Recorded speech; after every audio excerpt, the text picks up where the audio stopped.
Hi everyone, आज हम लोग पढ़ने वाले हैं क्लास 9 फिजिक्स का चैप्टर जो कि है मोशन। तो आइए उसको पढ़ते हैं। सबसे पहले इसमें हमें पढ़ाया गया रेस्ट के बारे में। रेस्ट क्या होता है? When the position of an object does not change with respect to observer, means मान लेते हैं आप यहाँ कुर्सी पे बैठे हैं ना, यहाँ कुर्सी पे बैठे हैं तो ये आप रेस्ट में है। किसके अकॉर्डिंग? जो यहाँ से आपको देख रहा है उसके अकॉर्डिंग आप ये रेस्ट में है। एक एग्जांपल हो गया रेस्ट का, a man sitting on the chair. Next, motion, when position of an object changes with respect to the observer, means एक रेस हो रही है, उसमें आप एक ऑडियंस है, आप उस रेस को देखने गए, यहाँ कार चल रही है, मीन्स ये कार आपके लिए मोशन में है, आप इसे देख रहे हैं तब ये आपके हिसाब से ये मोशन में है। तो racing car is example of motion. Next, frame of reference. जैसा कि मैंने दोनों एग्जांपल्स में बताया कि किसके अकॉर्डिंग, ऑब्जर्वर के अकॉर्डिंग वो रेस्ट में होता है या तो वो मोशन में होता है। उसी ऑब्जर्वर को रेफरेंस पॉइंट कहते हैं। यही तो दोनों ऑब्जर्वर हैं, इन्हीं को रेफरेंस पॉइंट कहते हैं। Next, distance and displacement. Next topic हमें पढ़ना है distance and displacement. It is a complete length of the path between any two points. It is the shortest distance between any two points. यहाँ एक figure हमें दिया गया है। सो यहाँ एक कार है, वो यहाँ A to B जा रही है, फिर B to C, फिर C to D, E to E, E to F, means AB plus BC plus DC plus ED plus EF, ये हो जाएगी टोटल डिस्टेंस। और डिस्प्लेसमेंट, जब भी डिस्प्लेसमेंट पूछेगा किसी भी दो पॉइंट के बीच में शॉर्टेस्ट डिस्टेंस होती है, वही एक डिस्प्लेसमेंट होता है। Next, it is a scalar quantity. ये एक स्केलर क्वांटिटी है। स्केलर क्वांटिटी क्या होती है? स्केलर क्वांटिटी वो क्वांटिटी होती है जिसमें केवल मैग्नीट्यूड होता है। Next, it is a vector quantity. Vector quantity वो क्वांटिटी होती है जिसमें मैग्नीट्यूड के साथ साथ डायरेक्शन भी होता है। अब आप पूछेंगे मैग्नीट्यूड क्या होता है? मैग्नीट्यूड मीन्स जैसे डिस्टेंस दी 5 मीटर, वेट दिया है 5 kg, ये होता है मैग्नीट्यूड।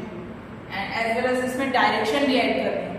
मीन्स अब ये डिस्प्लेसमेंट पूछ रहा है, मान लेते हैं ये डिस्प्लेसमेंट 10 मीटर का है, तो केवल 10 मीटर से डिस्प्लेसमेंट को नहीं दिखाते हैं, इसको दिखाएंगे 10 मीटर टूवर्ड्स, इसमें डायरेक्शन लिखेंगे, डायरेक्शन होगी नॉर्थ ईस्ट, तो ये होगा displacement 10 metre towards north east. Next, it can only positive, it can be positive, negative और जीरो। मीन्स ये पॉजिटिव होगा हमेशा। डिस्टेंस तब तक जीरो नहीं होगा जब तक वो ऑब्जेक्ट रेस्ट पे है, तब वो डिस्टेंस जो होगा वो जीरो हो सकता है। लेकिन कभी भी डिस्टेंस, जब ऑब्जेक्ट मोशन में है तो कभी भी डिस्टेंस जीरो नहीं होगा या तो कभी निगेटिव नहीं होगा। तो यहाँ इसीलिए लिखा गया है कि डिस्टेंस हमेशा जो होता है पॉजिटिव होता है। Next, it can be positive, negative, zero. यहाँ पॉजिटिव है, अब निगेटिव का केस होता है, मीन्स हम 10 मीटर आगे गए एंड देन हम 15 मीटर पीछे आ गए, तो यहाँ पॉइंट था 10 मीटर आगे के 15 मीटर पीछे, तो मीन्स टोटल डिस्टेंस हमने चली 25 एंड डिस्प्लेसमेंट हमारा कितना हो गया? -5। क्यों? क्योंकि हम अपोजिट डायरेक्शन में गए थे। जहाँ से हमने स्टार्ट किया था उसके अपोजिट डायरेक्शन में अगर हम जाएंगे तो वो निगेटिव डिस्प्लेसमेंट होता है। अब जीरो किस केस में होगा? मान लेते हैं एक ऑब्जेक्ट एक पूरा सर्कल कवर कर रहा है, एक सेट यहाँ से एक पॉइंट से उठ गया, वापस से मूव करके उसी पॉइंट पे आ गया, तो डिस्प्लेसमेंट जीरो होगा। एंड इन सारे केस में आपने देखा डिस्टेंस कभी भी ना तो निगेटिव होगा ना तो जीरो होगा, लेकिन डिस्प्लेसमेंट निगेटिव भी हो सकता है, जीरो भी हो सकता है, पॉजिटिव भी हो सकता है। सो अब हम पढ़ेंगे स्पीड। स्पीड होता क्या है? Rate of change of distance covered with time called speed. Means the rate of distance covered with time means यहाँ से मान लेते हैं ये ऑब्जेक्ट इतना डिस्टेंस ये इसका इनिशियल पॉइंट था ए, ये फाइनल पॉइंट तक गया बी, ये हो गई इसकी डिस्टेंस। मान लेते हैं ये 10 मीटर है एंड अब इसको कुछ टाइम लगेगा डिस्टेंस को ट्रैवल करने में, मान लेते हैं 5 सेकंड का ना। अब क्या है इसकी एसआई मीटर पर सेकंड, ये कहाँ से है हमें तो कुछ पता ही नहीं है, तो आप देखते हैं कहाँ से है। स्पीड क्या फॉर्मूला होता है आपने पढ़ा है 8 तक, speed equal to distance upon time. लेकिन अब स्पीड को v से डिनोट करते हैं, डिस्टेंस को s से और t को t से डिनोट करते हैं। तो अब स्पीड की यूनिट कहाँ से है हमें पता है, डिस्टेंस की यूनिट होती है SI यूनिट मीटर, सेकेंड की होती है टाइम की सेकेंड होती है ना। तो फॉर्मूला क्या बन गया मीटर पर सेकेंड आ गया SI यूनिट मीटर पर सेकेंड। कैसे डिस्टेंस के SI यूनिट मीटर, टाइम के SI यूनिट सेकेंड, तो यूनिट बन गई मीटर पर सेकेंड।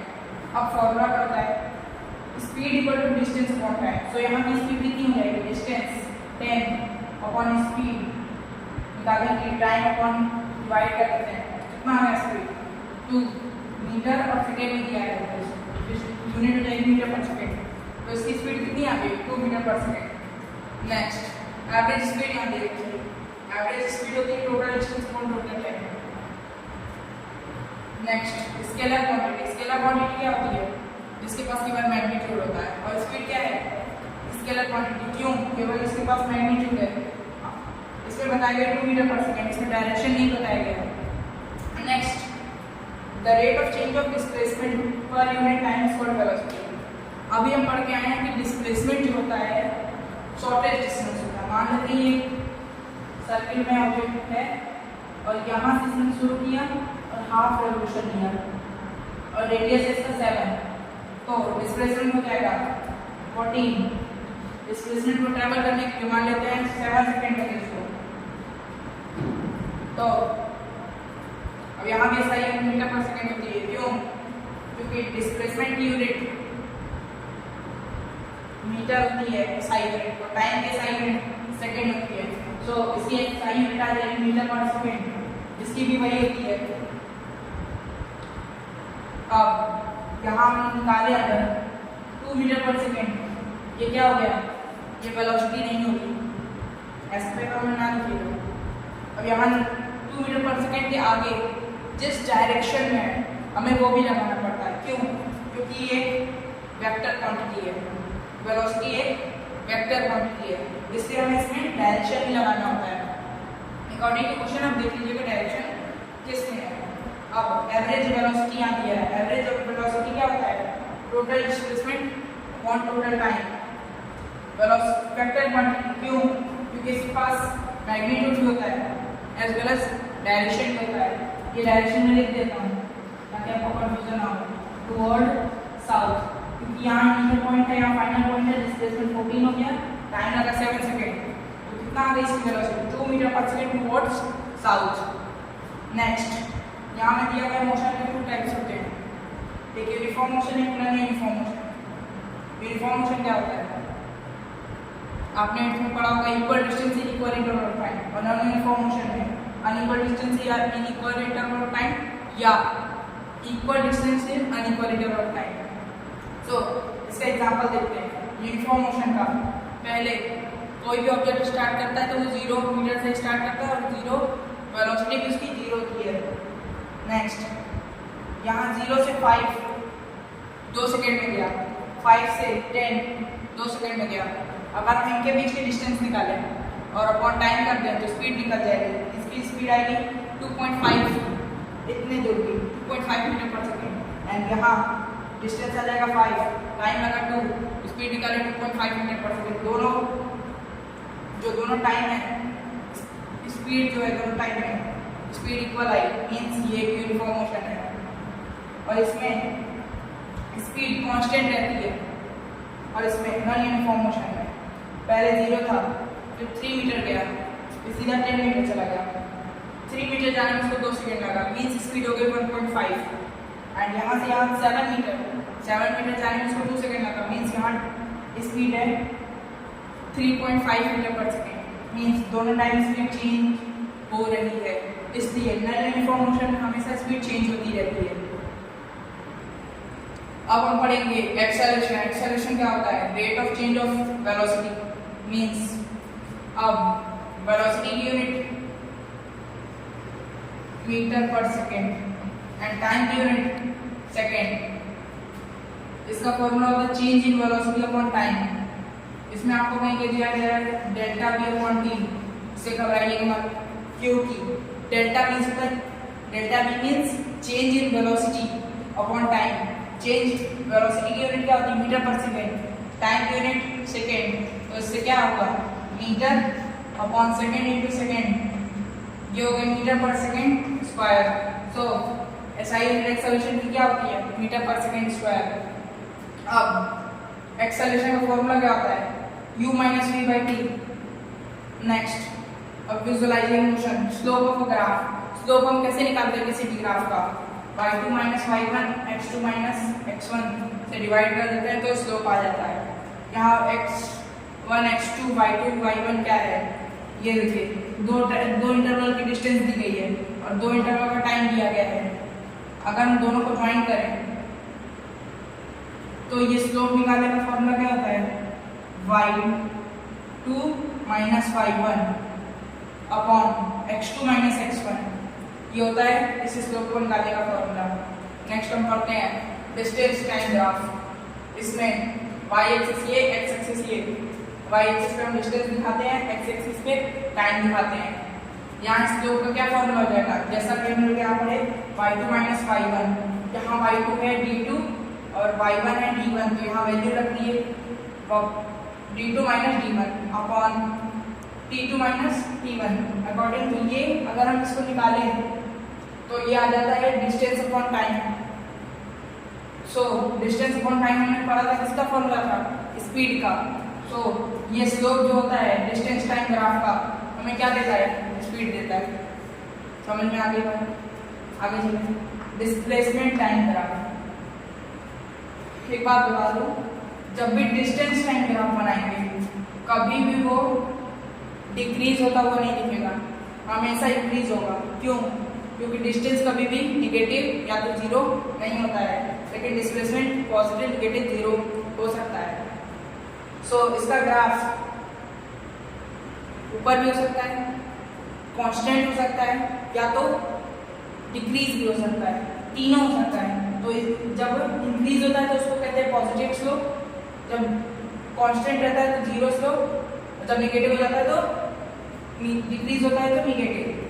अब अगर हम यहाँ देखें तो ये स्लोप हमें क्या बताता है? डिस्प्लेसमेंट अपॉन टाइम हमें क्या देता है? वेलोसिटी।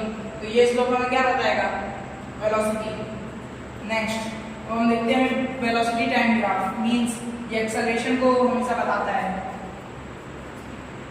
क्योंकि हमने पढ़ा था वेलोसिटी अपॉन टाइम जो होता है वो एक्सेलरेशन होता है, इसलिए ये हमें एक्सेलरेशन को बताता है। जब ये कांस्टेंट होगा तो जीरो स्लोप होगा, जब ये डिक्रीज होगा तो निगेटिव स्लोप आएगा, और जब ये इंक्रीज होगा तब ये पॉजिटिव स्लोप होगा। मींस इसमें जीरो स्लोप में कोई एक्सेलरेशन नहीं होगा, और निगेटिव स्लोप में एक्सेलरेशन निगेटिव होगा, पॉजिटिव स्लोप में एक्सेलरेशन पॉजिटिव होगा। और इसका स्लोप हमें क्या देता है? एक्सेलरेशन। अब देखते हैं area under velocity time graph. यहाँ हमने जैसे वेलोसिटी टाइम ग्राफ बनाया, वेलोसिटी का फॉर्मूला होता है displacement upon time. Displacement upon time. So हमसे डिस्प्लेसमेंट निकालेंगे वेलोसिटी इनटू टाइम, और वेलोसिटी ये है, टाइम ये दिया है, तो इसके वेलोसिटी इनटू टाइम हमने पढ़ा था। किसी भी रेक्टेंगल की एरिया क्या होती है? लेंथ इनटू ब्रेथ, वही यहाँ लगा लेंथ इनटू ब्रेथ। सो इसका एरिया जो होता है वो हमें डिस्प्लेसमेंट को बताता है। Bye bye guys.